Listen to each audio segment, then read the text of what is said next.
Naku, kailangan na naming lumuwas ngayon sa Maynila. Buti na lang kamo, hindi gaanong maulan dito sa amin.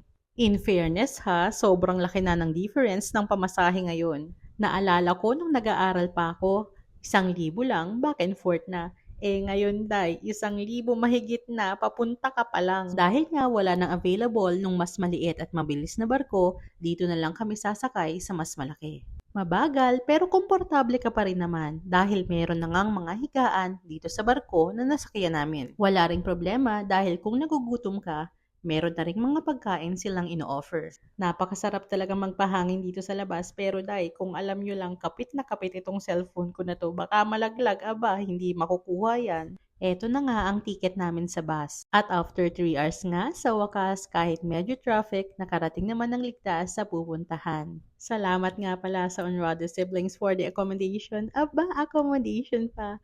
Hi Bon, mukhang mahaba-habang tsikahan to ha. Siya, bukas na lang uli. Paki-follow and share na lang. Salamat!